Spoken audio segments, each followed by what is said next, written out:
चलिए, तुगलक वंश, ठीक है। 2 चरण में ये वीडियो बन गया, अच्छी बात। कब से कब तक रहेगा? 1320 से लेके 1440। 1414 तक, ठीक है, ध्यान में रखिएगा, ठीक है। आगे भी और चलता है लेकिन मुख्यतः 1414 तक माना जाता है, ठीक है। 94 वर्षों तक चला, बहुत जगह 1414 मिलेगा, कहीं पे 1440 में मिलेगा। 1414 पकड़ के ही चलिए, ठीक है। देखेंगे, तुगलक वंश, दिल्ली सल्तनत के काल में तुगलक वंश के शासकों ने सबसे अधिक समय तक शासन किया। अमीर खुसरो ने तुगलकनामा से स्पष्ट हो गई, तुगलक सुल्तान व्यक्ति का नाम था, जाति नहीं, ठीक है। ध्यान रखेंगे। तो मतलब अमीर खुसरो ने किताब लिखी थी, कौन सी किताब लिखी? तुगलकनामा। अमीर खुसरो के तुगलकनामा से स्पष्ट होता है कि तुगलक सुल्तान का व्यक्तित्व नाम था, न कि जाति का नाम था। सबसे पहला शासक गयासुद्दीन तुगलक। गयासुद्दीन तुगलक ने 1320 में नए वंश तुगलक वंश की नींव रखी। तुगलक सुल्तान करौना तुर्क जनजाति के थे। किसके थे? करौना तुर्क, ठीक है। ध्यान, करौना, करौना एक छोटा सा फ्रूट्स जैसा आता है जिसकी अचार बनाई जाती है, ठीक है। ये क्या थे? करौना तुर्क थे। अब चलते हैं, देखेंगे यहाँ पे, गयासुद्दीन तुगलक दिल्ली का प्रथम सुल्तान था जिसने गाजी की उपाधि धारण की। मंगोल को पराजित करने के कारण वह मलिक उल गाजी के नाम से प्राप्त मतलब प्रसिद्ध हुआ, ठीक है। तो कौन सी उपाधि धारण की थी? अभी तक दिल्ली के किसी भी सुल्तान ने गाजी की उपाधि नहीं धारण की थी, लेकिन इसने कौन सी उपाधि धारण की? गाजी की उपाधि धारण की। मंगोल को पराजित के कारण वह मतलब मलिक उल गाजी के नाम से प्रसिद्ध हुआ था, ठीक है। किसानों की स्थिति में सुधार करने, ध्यान रखें, किसानों की स्थिति में सुधार करना और कृषि योग्य भूमि में वृद्धि करना उसके दो मुख्य उद्देश्य थे। उसने मुकद्दम तथा खूंटों, उनके पुराने अधिकार लौटा दिए। अब यहाँ पे देखें, मुकद्दम तथा खूंटों के सारे अधिकार कौन छीन लिए थे? अलाउद्दीन खिलजी ने छीन लिया था। लेकिन अलाउद्दीन खिलजी के जैसा ये नहीं था, नया नया नया अपना वंश का नींव डाला था, तो सोचा सबका विरोध है, इसलिए सबका साथ सबका विश्वास। तो जितने भी मतलब इसने जमीन वगैरह जो अलाउद्दीन खिलजी ने सींचे, तो सबको इसने वापस लौटा दिया। ये फिर कौन छीन मुकदम लेगा? खुद क्या तो था? फिर, हाँ, मुकद्दम तथा खुद जो था ना, मुकदम मुकद्दम खुद। जो था कि सरपंचगी का फैसला करना होता, तो छोटा मोटा गाँव में फैसला उसला सुनाना होता, तो वो उनके अधिकार थे, उनके जमीन था, उस सबको वापस लौटा देता है, ठीक है, जो कि अलाउद्दीन खिलजी ने छीने थे सबके। लगान निश्चित करने में बटाई का प्रयोग फिर से प्रारंभ कर दिया। कृषि ऋणों की वसूली को बंद करवा दिया था। भू राजस्व के दर को 1/3 किया था। सिंचाई के लिए नहरों का निर्माण करवाया। देखिए, सिंचाई के लिए नहरों का निर्माण सबसे पहले गयासुद्दीन तुगलक नहीं करवाया था, लेकिन सिंचाई के लिए व्यापक स्तर पर नहरों का निर्माण करवाएगा एक फिरोज शाह तुगलक करवाएगा, ठीक है। उसको लोग कैनाल मैन के नाम से जानेंगे, एफएसटी को। कौन सा मैन? कैनाल मैन के नाम से जानते थे, ठीक है। नहर का बहुत अधिक निर्माण करवाया था, ठीक है। लेकिन नहर का सबसे पहला निर्माण जो था गयासुद्दीन तुगलक के समय ही हुआ था, ठीक है। फिर कृषि का जो कर वगैरह था 50% करके 1/2 से क्या किया? 1/3 कर दिया, कम कर दिया, ठीक है। ऋणों की वसूली जो होती थी उसको बंद करवा दिया। उसने सड़कों की मरम्मत करवाई तथा नए पुलों का निर्माण करवाया। उसने डाक व्यवस्था में पर्याप्त सुधार करवाया। उसने सैन्य व्यवस्था पर न्याय व्यवस्था में भी सुनिश्चित करवाया, ठीक है। अलाउद्दीन के द्वारा चलाई गई दाग तथा चेहरा प्रथा को मतलब क्या किया? घोड़े दागने की प्रथा थी, चेहरा में नोटिस किया जाता था, चेहरा के बारे में लिखा जाता था, उस सबको मतलब क्या किया? फिर से प्रभावशाली ढंग से मतलब इसने क्या लागू किया? अमीरों का पद देने वंशावनुगुणन के साथ योग्यता को भी आधार बनाएगा, ताकि इजारेदारी को समाप्त किया जा सके, ठीक है। तो मतलब अमीर को जो पद जो दिया जाता था अमीर को, उसके लिए वंशानुगत के साथ साथ योग्यता को भी आधार बनाया गया, ताकि इजारेदारी प्रथा जो थी उसको मतलब समाप्त किया जा सके। साम्राज्य विस्तार एवं, ठीक है, विद्रोह का दमन किया। गयासुद्दीन पूर्णतः समाजवादी था। उसने जिन राज्यों को पराजित किया, विद्रोह को दबाया था, दिल्ली सल्तनत में मिला लिया, ठीक है। 1321 में पुत्र जूना खान, ठीक है, जिसको जौना खान के नाम से भी जानते हैं, नेतृत्व में तेलंगाना अभियान पर भेजा गया, परंतु 1323 में के द्वितीय आक्रमण की सफलता मिली। तेलंगाना की राजधानी वारलंग का नाम सुल्तानपुर रखा गया एवं तेलंगाना को दिल्ली सल्तनत में शामिल कर लिया गया। तो 1321 में, ठीक है, ध्यान रखेंगे, 1321 में पुत्र जोना खान के नेतृत्व में तेलंगाना अभियान पर भेजा गया, परंतु 1323 में द्वितीय आक्रमण में सफलता मिली। तेलंगाना की राजधानी वारलंग का नाम सुल्तानपुर रख दिया गया बदल कर, एवं तेलंगाना को दिल्ली सल्तनत में मिला लिया गया। 1323 में ये जूना खान किसके बारे में बात होती पता है ना? जोना खान। मोहम्मद बिन तुगलक के बारे में बात हो रही है, ठीक है। और यही दक्षिण भारत पे ही आक्रमण करने जब जाता है ना, तो उसको वो मिलता है, क्या नाम है, से दोनों ब्रदर मिलते हैं, हरियर और क्या नाम, हरियर और बुक्का, जिसको बंदी बना के ले आता है, ठीक है, दिल्ली सल्तनत में। यही तेलंगाना पे आक्रमण के समय ही मिलता है। 1323 में जूना खान के सैन्य मदुरा विजय गए इसी समय, ठीक है। जाजनगर पर भी असफल आक्रमण किया। जाजनगर उड़ीसा को बोलते थे। 1324 में, अब ये बंगाल जाएगा बेचारा, फंस जाएगा उधर ही, ठीक है। 1324 में सुल्तान स्वयं जफर खान के साथ, ठीक है, बंगाल अभियान पर निकला एवं तत्कालीन प्रशासक जियाउद्दीन बहादुर को पराजित करके उत्तरी बंगाल में नसरुद्दीन को दिल्ली के अधीन वहां का शासक बना दिया। इसकी राजधानी लखनौती थी। शेष बंगाल को सल्तनत में सम्मिलित कर लिया एवं बहराम खां को सूबेदार नियुक्त किया, ठीक है। और 1324-25 में बंगाल अभियान की वापसी पर तिरहुत विजय की गई। गयासुद्दीन तुगलक की मृत्यु 1300, ठीक है, कहाँ पे हुई, 1324 में, ठीक है, लकड़ी के महल गिरने पे हो गई थी। इब्न बतूता ने जूना खान को इसके लिए दोषी ठहराया, ठीक है। तो इब्न बतूता दिल्ली सल्तनत में बैठ के नहीं लिख रहा था मुहम्मद बिन तुगलक के बारे में, ठीक है, इसकी इतनी औकात नहीं थी। इसने जो इब्न बतूता ने जो पुस्तक लिखा है, रहला जो लिखा है, दिल्ली सल्तनत में नहीं लिखा है। इसको चीन जाने के लिए भेजा गया था 1341 में। तो ये कुतुबुद्दीन ऐबक से बहुत ज्यादा मतलब रुष्ट हो गया था, ठीक है। इसको एक बार मौत की सजा भी सुना दी गई थी, तो इसको लग रहा था कभी ना कभी हम निपटा दिए जाएंगे। तो इसको 1341 में जब इसको चीन भेजा गया, तो चीन के बहाने ये मतलब खुद अपना घर भाग गया, ठीक है, क्योंकि उसको भागने का मौका नहीं मिल रहा। जब गांव में जब भागा तो कोई इसको पहचान ही नहीं रहा था, क्योंकि काफी दिन तक बाहर में रह गया था इब्न बतूता, ठीक है। तो गांव में जाता है, सबको कहानी सुनाता, बचपन की कहानी। तो गांव के लोग, इसके परिवार वाले इसको स्वीकार कर लेते, तब जाके ये मोरक्को में जाके कहानी को लिखता पूरा दिल्ली सल्तनत के बारे में। तो वहां पर जाके इसने इब्न बतूता ने जूना खान को इसके लिए उत्तरदायी और दोषी ठहराया था, ठीक है। हालांकि कहा जाता है मोहम्मद बिन तुगलक ने निजामुद्दीन औलिया के साथ मिलकर मतलब इनकी हत्या करवाई थी, ठीक है।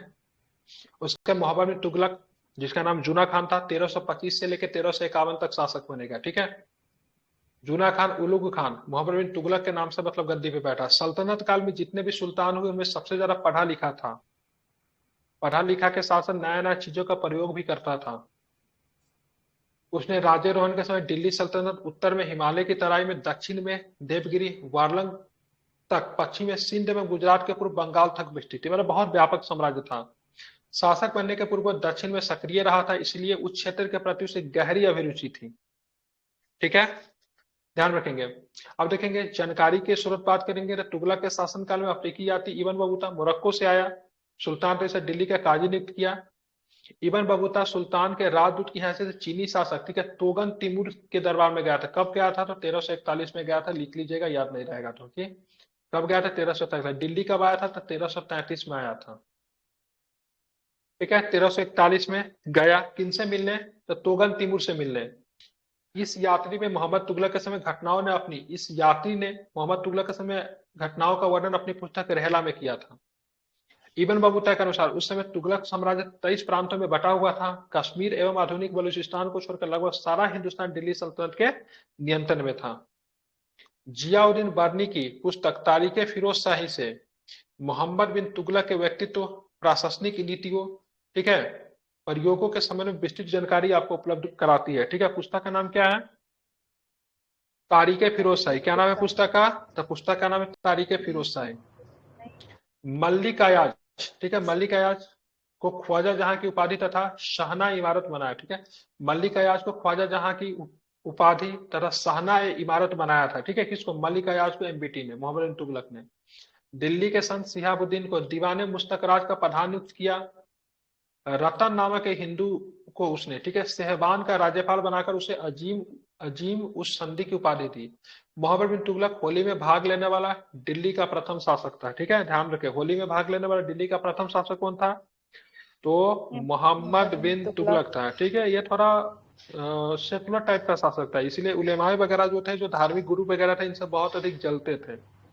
कहा जाता है कि इसको भर भर के गाली लिखा करते थे, बहुत सारी इनको गालियां दी जाती थी, बहुत सारे पत्र मिलते थे, अननोन पत्र मिलते थे, ठीक है। इसमें बहुत सारी गंदी गंदी भद्दी भद्दी गाली लोग इसको देता था, ठीक है। इसलिए उब कर इसने अपने राजधानी परिवर्तन भी कर लिया था। इसलिए भी किया था, कुछ लोग और भी कहते राजधानी परिवर्तन करने के लिए, लेकिन ये भी एक कारण था, पसंद नहीं करते थे, क्योंकि ये थोड़ा सा ना डिफरेंट टाइप का सोचता था। इसने दरबार में जियाउद्दीन बर्नी ने 70 वर्षों तक रहा तथा तारीख फिरोज शाही और फतवा जहांदारी की रचना की, ठीक है। तो दो चीजों का रचना किया था जियाउद्दीन बर्नी ने, कौन सी, तारीख फिरोज शाही और फतवाए जहांधारी। ध्यान रहे, उसने दिल्ली में किला राय पिथौरा तथा श्रीनगर के मध्य जहांपना नगर बनाया था। इसने अमीर उल मोमिनीन क्या लगा है, जिल्लिल्लाह खां, क्या लिखा हुआ है, जिल्लिल्लाह उलुग खान की उपाधि धारण की। ठीक है। मोहम्मद बिन तुगलक के सबसे नए नए प्रयोग, जिनके वजह से इनको बहुत लोग नापसंद करते हैं। अपने विचारों की नवीनता और मौलिकता के फलस्वरूप मोहम्मद बिन तुगलक ने राज्य और प्रशासन के तंत्र के नए ढंग से पुनर्जित किया। हालांकि ये बहुत ही मतलब दूर का सोचता था। ठीक है, ये बहुत आगे का सोच लेता था, इसलिए वजह से उस समय इसकी योजना मतलब खराब हो गई। लेकिन जिस जो चीज उसने उस समय सोचा वो आज भी प्रासंगिक है। अब बोलेंगे कैसे, तो मैं दो तीन एग्जांपल दूंगा जो कि अभी भी सरकार उस चीज को करती है आधुनिक समय में। बर्नी ने मोहम्मद तुगलक के 5 प्रयोगों का वर्णन किया। 5 प्रकार का प्रयोग इसने किए। सबसे पहले राजधानी परिवर्तन किया। 1326-27 में इसने राजधानी परिवर्तन किया। मोहम्मद बिन तुगलक का शासक की सबसे अधिक विवादग्रस्त निर्णय था। मोहम्मद बिन तुगलक ने देवगिरी का नाम का दौलताबाद रखा था। ठीक है। और पहला सुल्तान था जिसने उत्तर भारत एवं दक्षिण भारत को राजनीतिक एवं सांस्कृतिक रूप से एकता के सूत्र में बांधने की कोशिश की। यह परिवर्तन इसका, ठीक है, इसका भी प्रतिफल कहा जाता है, परंतु जनता ने इसे अपार कष्ट उठाना पड़ा। इसे बसी बसाई दिल्ली उजड़ गई। या पुनः 1335 में जनता को इच्छा अनुसार दिल्ली वापस जाने की आज्ञा दे दी। ठीक है। तो 27 में राजधानी को उठाकर ले गया, 35 में फिर आकर दिल्ली इसको आना पड़ा, क्योंकि बरसों पुरानी दिल्ली जो थी बसी बसाई, ठीक है, उजड़ गई। ठीक है। जब दिल्ली से जब जा रहा था तो इसको केवल राजधानी ले जाना चाहिए था, इसने मूर्खता ये कर दी। देखिए कभी कभी देखेगा ना, कभी कभी पुराने समय में देखिएगा, किसी फिल्म वगैरह में देखते हुएगा, जब ट्रांसफर वगैरह होता था, कहीं पे बाहर में नौकरी लगता था ना, जो घर का जो जो व्यक्ति जो होता था वो पहले जाता था, बोलता हम जाते हैं वहां पे काम धंधा करेंगे, 2 महीना 3 महीना रहेंगे, जो सब कुछ अच्छा लगेगा तो हम अपने परिवार को भी बुला लेंगे, यही होता था ना। तो इसको राजधानी परिवर्तन किया। ठीक है, कोई दिक्कत नहीं। राजधानी कहा जाता है इसलिए परिवर्तन किया क्योंकि दक्षिण भारत को भी कंट्रोल करे, उत्तर भारत को भी कंट्रोल करे, इसलिए सेंटर पर राजधानी बनाया, दोनों जगह से देख सकता था। वो जगह जो था दिल्ली जो था सुरक्षित नहीं था। दिल्ली सुरक्षित न होने की वजह से उधर से मतलब क्या होता था, वो पाकिस्तान की तरफ से किट्टर सुलेमान पहाड़ी होते हुए आराम से घुसता था, पंजाब होते हुए तुरंत दिल्ली पहुंच जाता था, पूरा ओपन प्लेस था। इसलिए दिल्ली पे हमेशा खतरा का डर बना हुआ रहता था। ठीक है। लेकिन अगर ये राजधानी का दौलताबाद ले जाता तो सुरक्षा की दृष्टि से भी काफी अच्छा था।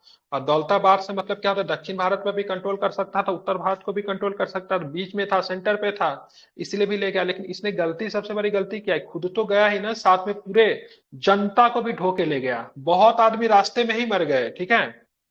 और सबसे पहली बार उसने जमीन, जगह, इस सब के बारे में देखा सुना नहीं। अगर आप कहीं पे घर मकान जमीन खरीदने जाते हो तो आसपास के देखते पानी का सुविधा है कि नहीं। जिस जगह पे इसने राजधानी परिवर्तन किया हुआ, पानी की बहुत खराब सुविधा थी, वहां पे बहुत लोग जो थे पानी की वजह से, पानी की कमी की वजह से सूखा पड़ा, इसके वजह से भी बहुत सारे लोगों की मृत्यु हो गई। बाद में जाकर 1335 में फिर अपने फैसला को पलट दिया। देखिए थोड़ा सा दुर्भाग्य भी था।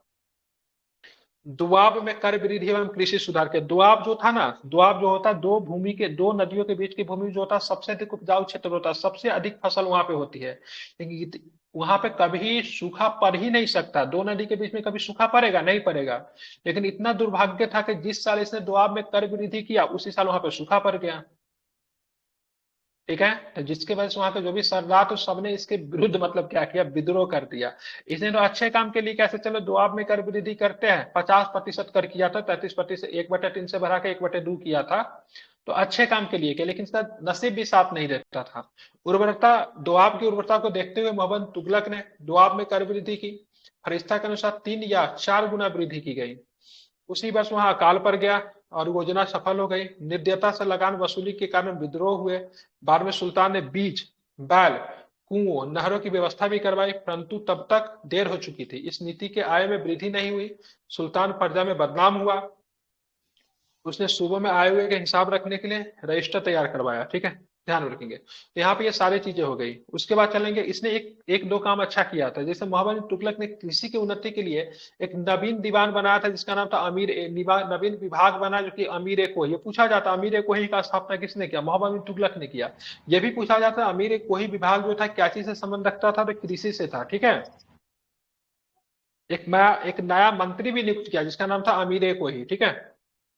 भारतीय इतिहास में पहली बार ये प्रकट हुआ कि खेती के तरीकों तथा खेती के साधनों में सुधारना सरकार का कर्तव्य होता है। ठीक है, ये पहली बार, अभी भी खेती के कार्यों में सुधारना किसका था, सरकार का काम है। देखिए ये भी इसका फ्लॉप हो गया। लेकिन उसने एक व्यवस्था का काम किया जो कि अभी भी काम करता है। उसने तकाबी ऋण की प्रथा शुरू की। कृषि कृषकों को कृषि विस्तार एवं नलकूप के निर्माण के लिए ऋण प्रदान किया, जिसे सौंधार कहा गया। इस ऋण को ही मुगल काल में तकाबी कहा गया। क्या होता था, मान ली खेती करने के लिए मान ली 5,000 रुपया चाहिए, तो भाई साहब 5,000 रुपया तो अभी तो नहीं होगा ना, लेकिन खेती अगर अच्छा से हो जाता है तो फसल को बेचकर आमदनी तो 5,000 रुपया का हो सकता था ना। तो सुल्तान ने बोला से ठीक है, 5,000 रुपया तुम हमसे ले लो, ठीक है, खेती करो। खेती करो 5,000 रुपया से, सामान खरीदो, खेती का उपकरण खरीदो, नल बीज खरीदो, नल बीज बोल रहा हूँ, ठीक है, बीज खरीदो, खाद खरीदो, खेती करो। और इससे जो तुमको प्रॉफिट होगा, मान लो खेती करने के बाद तुमको 9,000 रुपया आया, ठीक है, तो 9,000 रुपया आया तो 5,000 रुपया सुल्तान को लिया था, दे दो सुल्तान को, राज्य को दे दो, 4,000 रुपया अपना तुम्हारा प्रॉफिट हो गया। इसके बैल भी उपलब्ध करवाया, खेती करने के लिए बीज भी दिया, खेती करने के उपकरण भी दिया। लेकिन दिक्कत क्या हुआ, इनके जो अधिकारी जो थे वो करप्ट निकले। बैल देने के दौरान बूढ़ा बैल दे दिया, फसल के बीज देने के बाद खराब बीज दे दिया है। इससे वजह से तकाबी ऋण वाला भी कहानी मतलब क्या होगा, फ्लॉप हो गया। मतलब भाई राजा तो सबको जाके बैल बीज ये सब नहीं ना बांट सकता था। कोई भी गवर्नमेंट चलती है तो एडमिनिस्ट्रेशन से चलती है। अगर आपका एडमिनिस्ट्रेशन करप्ट है तो कभी भी सरकार सफल नहीं हो सकती है। देश के सारे आईएएस करप्ट हो जाए तो जो भी गवर्नमेंट योजना लाएगी सबके सब योजना फ्लॉप कर जाएगी, नहीं कर जाएगी। कहीं ना कहीं सरकार तो योजना निकालती है, योजना को फॉलो करना किसका काम है, एडमिनिस्ट्रेटर का काम है।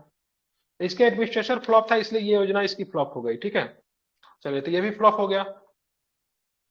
अब चलो सांकेतिक मुद्रा का प्रचलन किया। तो सांकेतिक मुद्रा बहुत सही चीज था, गलत चीज नहीं था। लेकिन जिस समय इसने शुरू किया वो गलत चीज था। जैसे आज से 20-25 साल पहले समझिए, 20 से 25 साल पहले अगर आपको कहते हैं आप घर पे हो, ठीक है, आपको हम यहाँ से आराम से पढ़ा सकते हैं, तो आदमी से कहता था बेवकूफ जैसे बातें क्यों करते हो। आज से 100 वर्ष पहले उनको मूर्ख समझा जाता, जो बोलते थे आकाश में आदमी उड़ सकता है। उसी तरह उस समय जो मुद्रा जो चलता था वो चांदी का चलता था, ठीक है। उसने बोला से देखो चांदी का मुद्रा का जो वैल्यू जो है ना वही वैल्यू रहेगा, ठीक है, लेकिन उसके जगह पे हम लोग तांबा का मुद्रा चलाएंगे। उसको सांकेतिक मुद्रा कहा गया। मतलब मुद्रा का कीमत उतना नहीं होगा जितना उसका करेंसी का मापा गया है। जैसे मान लो अभी हमारे पास 1,000 रुपया 500 रुपया का नोट है, तो भाई साहब 500 रुपया का नोट का उसका कोई वैल्यू तो नहीं है।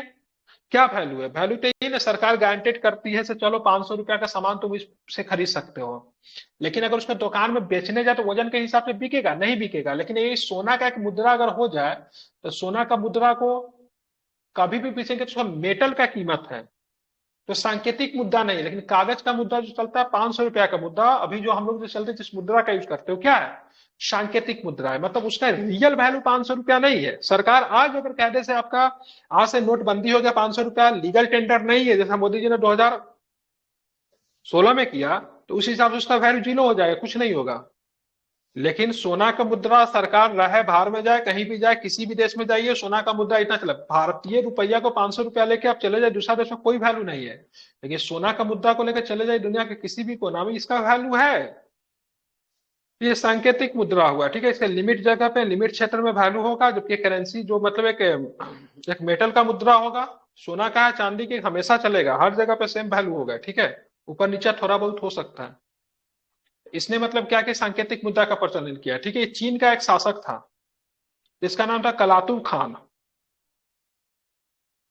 Sorry sorry Kublai Khan, sorry Kublai Khan से, कलातू ईरान का था, उनसे सीखा था। हालांकि बेचारा कुबलाई खान के भी योजना फ्लॉप हो गया था, फिर ये किसने क्यों लागू किया से नहीं पता है। संपूर्ण विश्व में चांदी की कमी हो रही थी एवं सरकारी खजाने से बिगड़ती हालात के कारण उसने सांकेतिक मुद्रा तांबे और कांसे की चलाई। यह प्रेरणा उसने 13वीं शताब्दी में चीन के राजा कुबलाई खान से प्राप्त की। यह भी पूछा जाता है कि ये जो सांकेतिक मुद्रा का प्रचलन जो उसने शुरू किया था कहाँ से प्राप्त किया, तो कुबलाई खान से। लेकिन हमने बोला था सर ये किताब में बहुत सारे आपको अलग अलग फैक्ट आपको मिलेगा। ऑलरेडी ईरान में भी चल रहा था, ईरान का राजा गाय खातू जो था, इसका नाम कलातू खान था, उनसे भी प्रेरणा लिया था। तो दो जगह पे चल रहा था, चीन में चल रहा था, ईरान में चल रहा था। इसका नाम था, ईरानी शासक का नाम था क्या, कलातू खान, ठीक है। और चीन का शासक का नाम क्या था, कुबलाई खान। इन दोनों से प्रेरणा लेके इसने सांकेतिक मुद्रा का प्रचलन किया। सांकेतिक मुद्रा में क्या था, चांदी का मुद्रा की जगह पे कौन सा मुद्रा चलेगा, तो तांबा और कांसा का मुद्रा चलेगा। लेकिन जनता जो था इनसे भी ज्यादा चालाक था। जनता ने क्या किया, घर में ही तांबा का चांदी का मुद्रा, मतलब घर घर में मशीन बैठा के मतलब छापना शुरू कर दिया। सुल्तान ने नकली सिक्का बनाने से रोकने की व्यवस्था नहीं की। मतलब अगर ये कहता ना भाई साहब, जैसा कि मान लीजिए सरकार भी 500 रुपए का नोट छापती है, ठीक है, अब घर में हम टकसाल बैठा के हम नोट छापना कर रहे तो इलीगल काम है ना, गिरफ्तार कर सकते हैं ना। तो इसने तो शुरू तो की, लेकिन इसके लिए किसी सजा का प्रावधान नहीं किया गया। तो कोई आदमी इसको गलत काम करेगा तो उसके लिए क्या सजा होगा, ठीक है। जिसकी सरकारी टकसालों के पास नकली सिक्कों का पहाड़ लग गया, बर्नी के अनुसार प्रत्येक हिंदू का घर टकसाल हो गया, ठीक है। बर्नी तो हमेशा हिंदू का विरोधी रहा है, बैल है ये, ठीक है। तो ध्यान में रखिएगा, जितना भी मतलब वहां पे घर था, ठीक है, चाहे हिंदू हो चाहे मुसलमान हो, डजेंट मैटर, सिंपल सिटीजन का ये, नागरिक है ये, ठीक है, सब अपने घर में मतलब क्या करते, सिक्का बनाना शुरू कर दिया।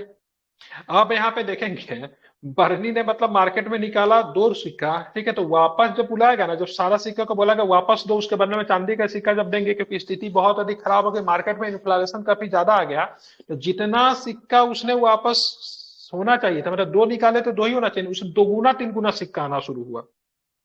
तो इससे भी बहुत अधिक साम्राज्य की स्थिति खराब हो गई, ठीक है। ये सांकेतिक मुद्रा योजना 3 या 4 बार चली, इससे विदेशी व्यापार को जबरदस्त धक्का लगा। सुल्तान ने इस योजना को समाप्त कर दिया। सांकेतिक मुद्रा के बाद चांदी में सोने के सिक्के वापस किए, जिससे राज्य की आर्थिक स्थिति दुर्बल हो गई, क्योंकि इसको तो उल्टा पड़ गया। क्योंकि इसने जितने मार्केट में सिक्के चलाए थे उससे कई गुना ज्यादा चल पड़ा ना, तो लोगों को भाई, तो तुम बदलने जाएगा तो तुम तो पैसा तो दोगे ना। तो लोग नकली सिक्का के बदले ही सोना और चांदी का सिक्का मतलब राजा से प्राप्त किया। तो इस वजह से साम्राज्य की स्थिति और भी अधिक मतलब क्या हो गई, दुर्बल हो गई। ये हो गया एक, जो था खुरासान एवं इराक का विजय। अब ये विजय देखिए, इसने क्या किया ना, अपने सेना को मतलब क्या किया, ध्यान रखिए, इसने एक सेना बनाई, ठीक है, सेना बनाई खुरासान एवं इराक में विजय के लिए एक सेना बनाई। कि खुरासान और इराक का विजय करना इसलिए जरूरी था क्योंकि वहां पे क्या था, तो वहां पे देखोगे से सबसे अधिक मतलब इन क्या बोलते हैं, इनएस्टेबिलिटी आ गया था, ठीक है, मतलब कोई राजा फिक्स नहीं हो रहा था। इसने सोचा खुरासान और इराक पे अटैक करेंगे, और साथ में वहां से आराम से हमको क्या, इनएस्टेबिलिटी की वजह से वहां पे हमको आराम से रूल करने को मिल जाएगा। इसलिए मतलब क्या कि अपना एक सेना बनाई, पूरा 3,70,000 की सैनिक की सेना बनाई। 1 वर्ष का अग्रिम वेतन दिया, सबको 1 साल पहले का सैलरी दे दिया ताकि वो लोग अच्छा से लड़ पड़े, ठीक है। परंतु इसके कार्य रूप में परिणत नहीं किया जा सका, इससे भारी आर्थिक क्षति हुई, ठीक है। मतलब खुरासान में इराक का अभियान नहीं हो पाया। एक अभियान इसने किया, ठीक है, कारीचल का क्षेत्र सामरिक दृष्टिकोण से महत्वपूर्ण था, यह सल्तनत और चीन साम्राज्य के बीच का क्षेत्र था। तो 1337 ईस्वी में कारीचल अभियान खुसरो मलिक के नेतृत्व में किया, जो कि असफल साबित हुआ। इस तरह से इसके सारे के समय खुरासान, कारीचल, ठीक है, उसके बाद राजधानी परिवर्तन, दोआब कर में वृद्धि, सांकेतिक मुद्रा, ऑल फ्लॉप, ठीक है, इस तरीके से इनका नाम पड़ गया। शनकी, रक्त पिचासु, पागल, सब इसको लोग कहने लगे, ठीक है। समझ रहे, अरे सो गए क्या सभी आदमी, माइक खोलिए तो। नहीं सर जगह।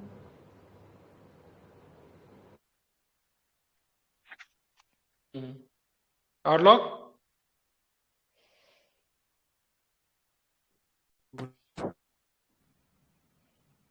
जगे क्या हुए हुआ हैं ना, सर? बोले थे जगे हुए हैं ना, जागते रहिए, ठीक है। Yes sir. आप जगह हुए, सभी जगह हुए। असफलताओं का बदसा युद्ध अभियान क्या, सफलताओं का बदसा इसी को रखा जाए। हाँ हाँ हाँ, ठीक है। क्या बोला था, मिश्रित कहा जाता है आप किसी चीज सर का दिल्ली इसको। जा रहे हैं, दिल्ली पहुंचिए, दिल्ली पहुंचिए। अच्छा ठीक है, इसको ध्यान में रखिएगा, ठीक है।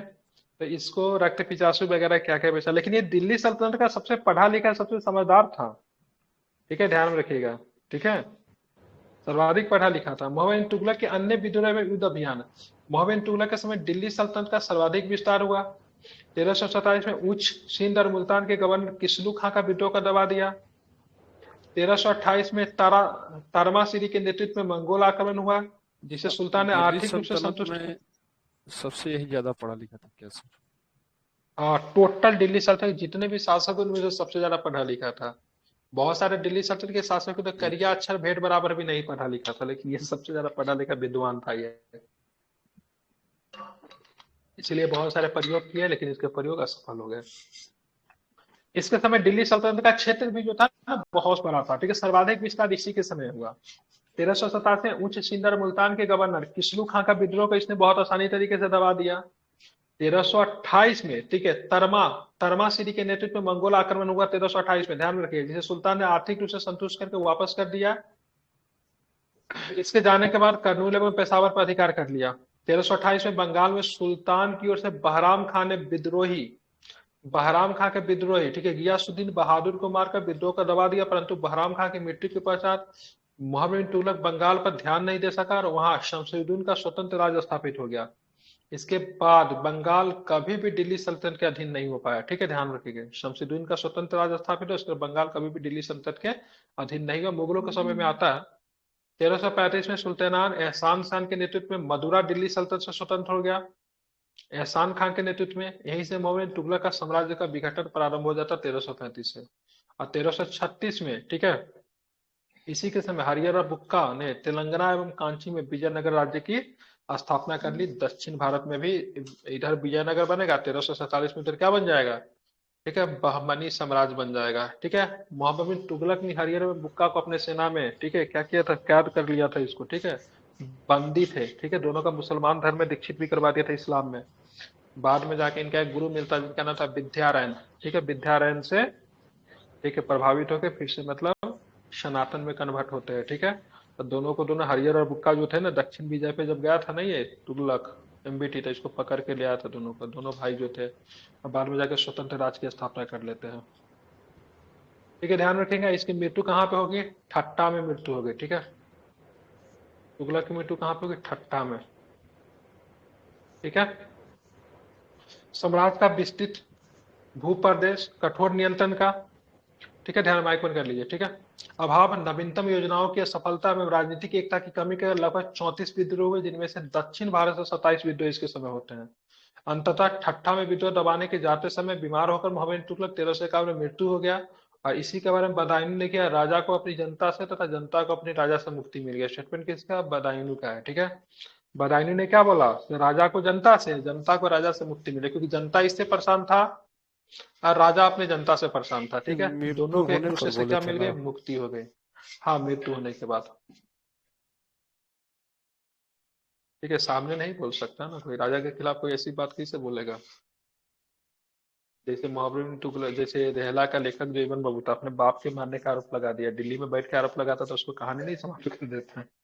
ठीक है, ठीक है, अब आते कुछ प्रश्न देखेंगे। 1332 में मोहम्मद बिन तुगलक के शासनकाल में प्लेग का प्रकोप हुआ, जिसके कारण सुल्तान को 2.5 वर्षों तक स्वर्गद्वारी में शरण लेनी पड़ी थी। स्वर्गद्वारी में जाके इनको रहना पड़ा था, प्लेग की वजह से दिल्ली छोड़ देना पड़ा था।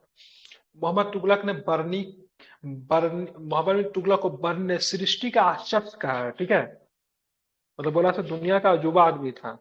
स्मिथ ने इसे विरोधी तत्वों का मिश्रण कहा है, जबकि एल्फिस्टन ने इसे पागलपन के तत्व देखा है। ठीक है, एल्फिस्टन ने इसमें पागलपन के तत्व को देखा है। ठीक है, स्मिथ ने क्या कहा, विरोधों का मिश्रण कहा है। ठीक है, बर्नी ने सृष्टि का आश्चर्य कहा है। इसामी इसे इस्लाम का विरोधी मानते थे, वह हिंदू त्योहार होली में भाग लेता था। जिन प्रभासुरु मोहम्मद तुगलक ने अपने दरबार में सम्मानित किया, जैन था जिन प्रभासुरु। ठीक है, मोहम्मद तुगलक द्वारा बनाए गए जहांपनाह नगर को चौथी दिल्ली के नाम से भी जाना जाता है। तुगलक उसकी बहुमुखी प्रतिभा के कारण अपने समय का अरस्तु कहा गया। तुगलक को उसकी बहुमुखी प्रतिभा का कारण अपने समय के क्या बोला गया है, अरस्तु कहा गया है। ठीक है, ध्यान में रखेंगे। तो कब होती है मोहम्मद बिन तुगलक की मृत्यु,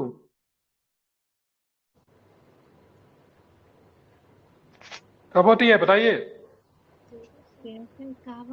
सोना नहीं है, कब होता है, 1351। कहाँ पे होता है, कहाँ पे होता है, ठट्टा ठट्टा ठट्टा ठट्ठा में। ठट्ठा कौन सा नगर बसाया था दिल्ली में, दौलताबाद। जहाँ नहीं, जहांपनाह नगर। राजधानी कहाँ ले गया था, लखनऊ। डंटा कहाँ है, लाइएगा डंटा निकाल के थोड़ा, लखनऊ की राजधानी ले गया था, देवगिरी शायद, देवगिरी, दौलताबाद देवगिरी। ठीक है, ठीक है, इनके पिताजी का नाम क्या था, गयासुद्दीन तुगलक। ध्यान में रखेंगे। ठीक है, लखनऊ थी तो नदिया वंश का था ना, लगता है। बंगाल के राजधानी लखनऊ हुआ था।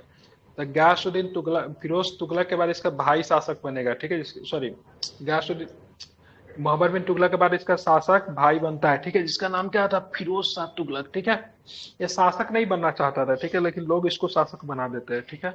इसको राजकाज में ज्यादा इंटरेस्ट नहीं था, लेकिन शासक में ये ऐसा एक शासक था ना फिरोज शाह, तो जिसे करप्शन को बढ़ा दे, अपने लोगों को बोलता था खूब करप्ट करो, खूब करप्ट करो, ठीक है। मतलब अपने जो प्रशासक था, अपने जो ऑफिसर वगैरह को बोलता था करप्शन करने के लिए, भ्रष्टाचार करने के लिए, खुद ही मतलब भ्रष्टाचार को बढ़ाई, दुनिया का पहला शासक होगा जो डायरेक्टली रूप से भ्रष्टाचार को बढ़ावा देता था।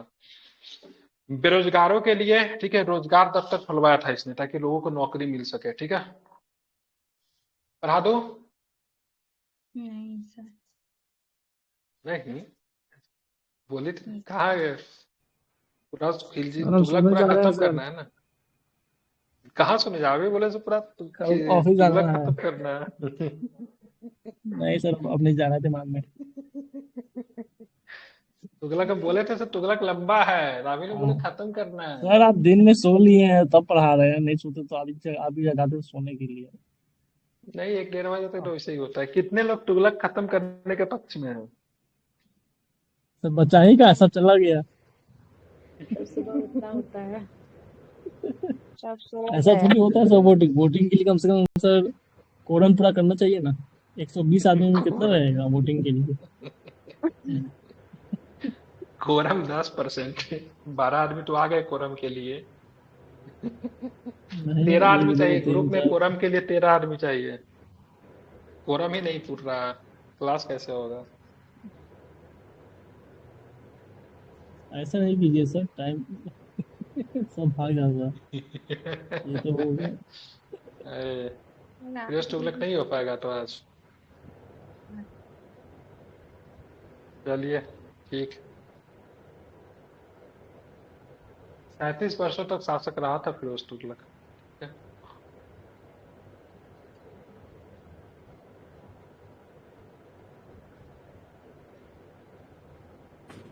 तो छोड़ क्या दे। कीजिएगा सर? छोड़िएगा। हम्म, क्या किया जाए? पढ़िएगा। कितने आदमी पढ़ने के पक्ष में है? एक हम है सर। देखो हम, मैं भी हूँ। तो चलिए ठीक है, पढ़ा देता हूँ, ठीक है। चलिए, चलिए माइक बंद कर लीजिए, पढ़ा देते हैं। फिरोज शाह तुगलक खत्म करिए तो हो जाएगा, तो हो जाएगा, नहीं तो फिर फंसा हुआ रहेगा। फिरोज तुगलक की बात करेंगे तो गयासुद्दीन तुगलक के छोटे भाई रज्जब का पुत्र था, ठीक है। ये गयासुद्दीन तुगलक का छोटा भाई जो था ना, उसका रज्जब का पुत्र था, ठीक है। तो ये मतलब ये क्या एमबीटी का चचेरा भाई हुआ, ठीक है, अपना भाई नहीं था। ये सुयोग उम्मीदवार नहीं होने के बावजूद भी मोहम्मद तुगलक का प्रिय पुत्र था। मोहम्मद की मृत्यु के समय वह उसके साथ था। सरदारों की सहमति से उसका 23 मार्च 1351 को ठट्ठा में राज्याभिषेक हुआ, जहां पे मतलब एमबीटी की मृत्यु हुई थी। राज्य की आर्थिक स्थिति काफी दुर्बल हो चुकी थी। केंद्रीय शासन की शिथिलता पर विद्रोहों की बहुलता थी। नवीन प्रयोगों की सफलता से जनता असंतुष्ट थी, विशेष करके कृषक जनता, क्योंकि बहुत सारे प्रयोग किए थे मोहम्मद तुगलक ने, जिनकी वजह से जनता काफी मतलब नाराज थी। तो इन परिस्थिति में, ठीक है, फिरोज शाह तुगलक जो था, ठीक है, तो मतलब क्या बना, शासक बना। अब मोहम्मद बिन तुगलक ने सबसे ज्यादा परेशान किसे किया था? उलेमाओं को परेशान किया था।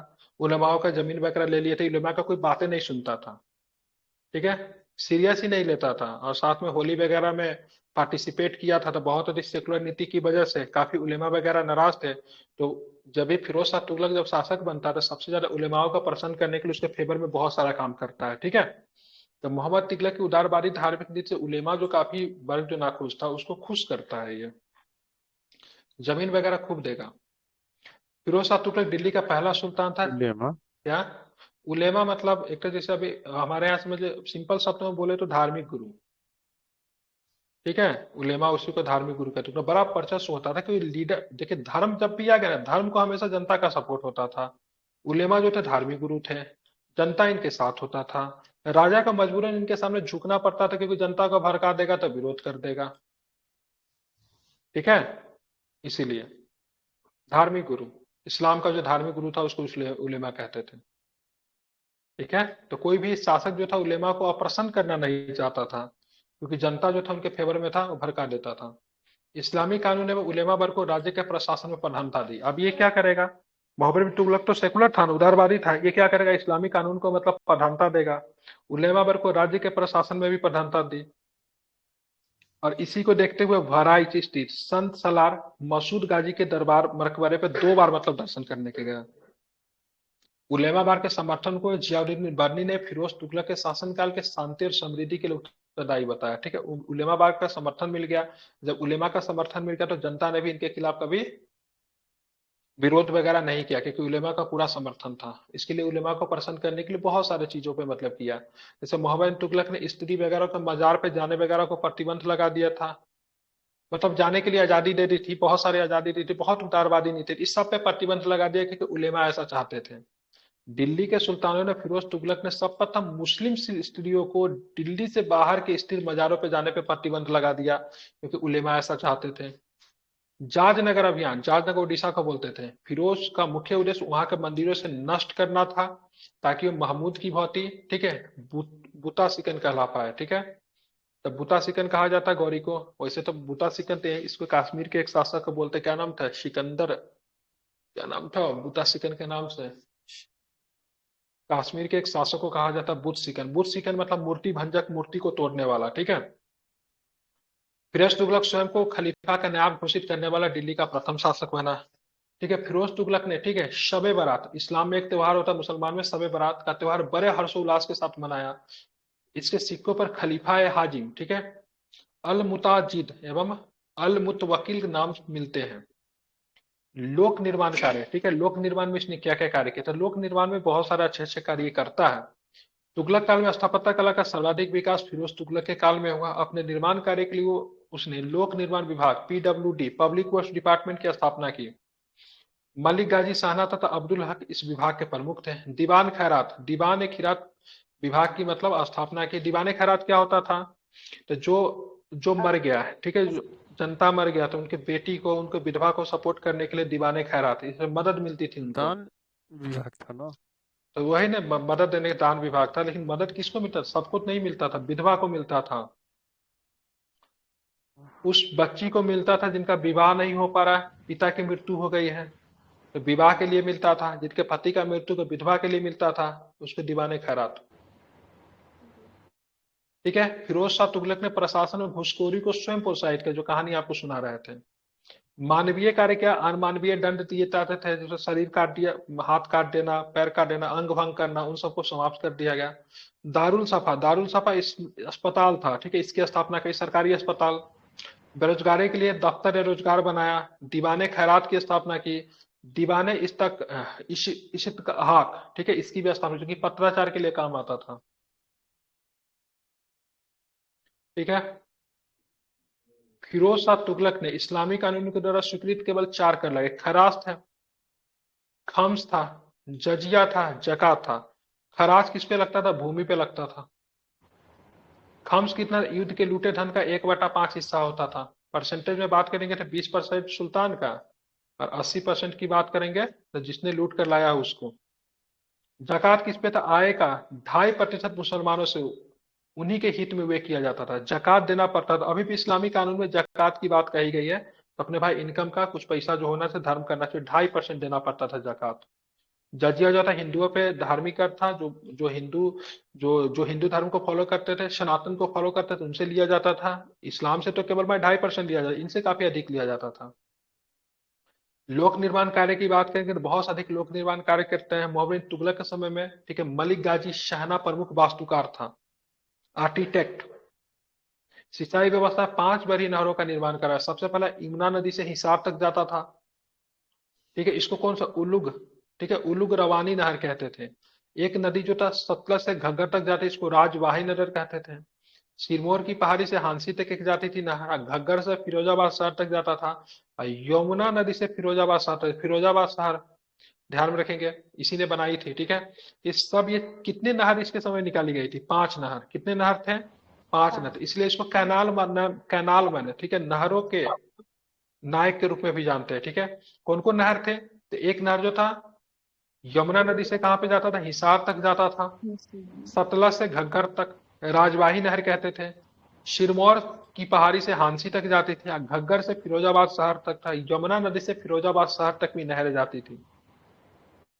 इसके अतिरिक्त कृषि योग्य भूमि में वृद्धि हुई। इसके अतिरिक्त फिरोज ने 50 बांध, 30 झील और 150 कुएं भी खुदवाए।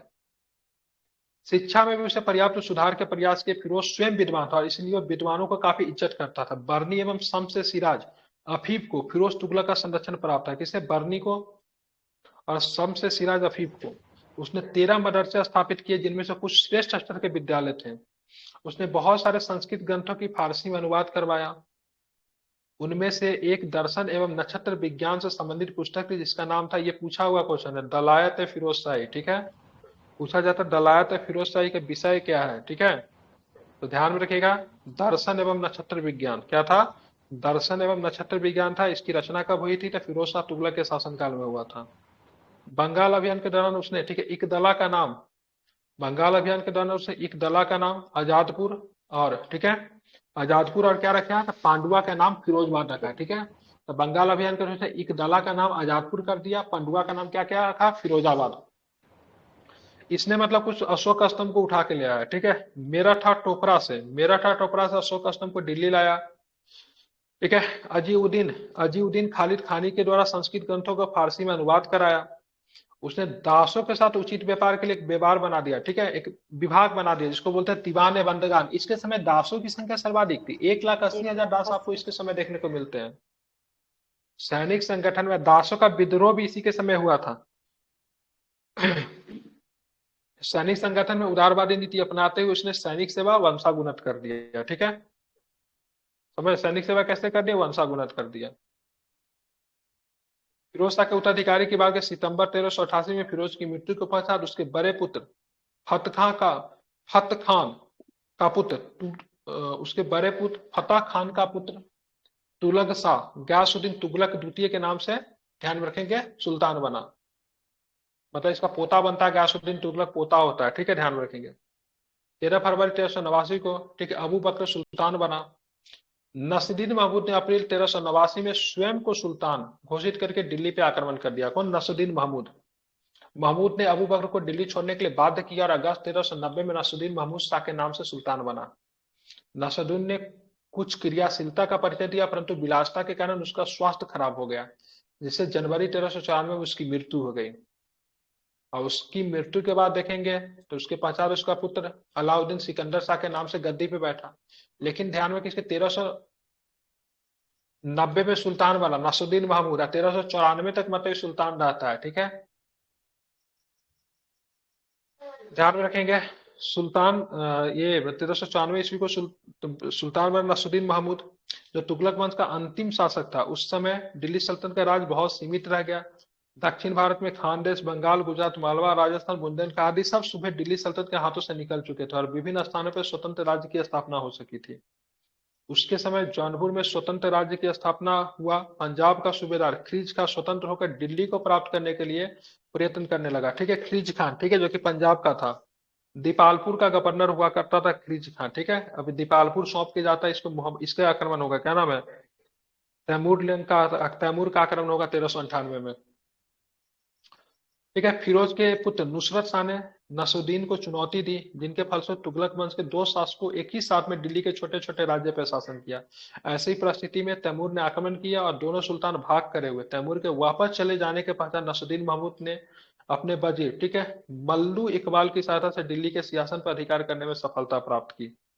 तैमूर के आक्रमण बहुत प्रमुख घटना थी। ठीक है, अप्रैल 1398 में तैमूर ने अपनी राजधानी समरकंद से भारत का आक्रमण करने के लिए रवाना हुआ और सितंबर 1398 में सिंधु नदी को पार करते हुए झेलम नदी के किनारे आगे बैठा। दिसंबर 1398 में दिल्ली के निकट मतलब पहुंच गया। ठीक है, ध्यान रखें, तैमूर 13 मार्च 1399 को उसने सिंधु नदी को पार किया और समरकंद वापस चला गया।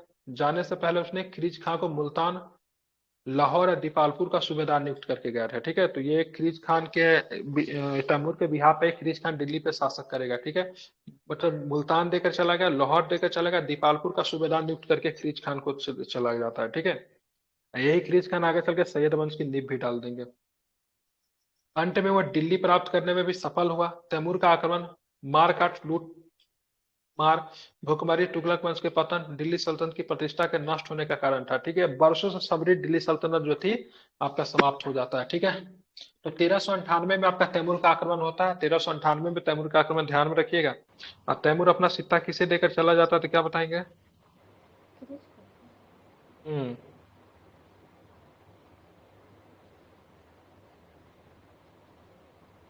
इसका किसके समय हुआ था, क्या बताएंगे? तैमूर का आक्रमण नासुद्दीन महमूद के समय हुआ, ठीक है, ध्यान में रखेंगे। समझ गए?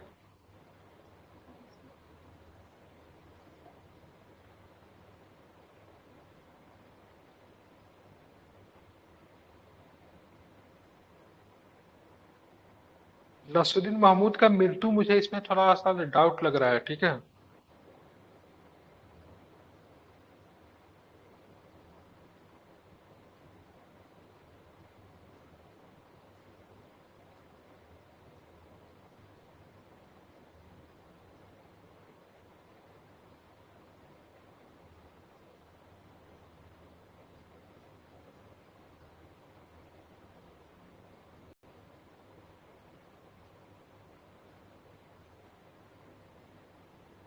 चलिए ठीक है, तो फिर कल कंटिन्यू करते हैं। मेरे हिसाब से नासुद्दीन महमूद का मृत्यु 1394 के आसपास नहीं हुआ था, ठीक है।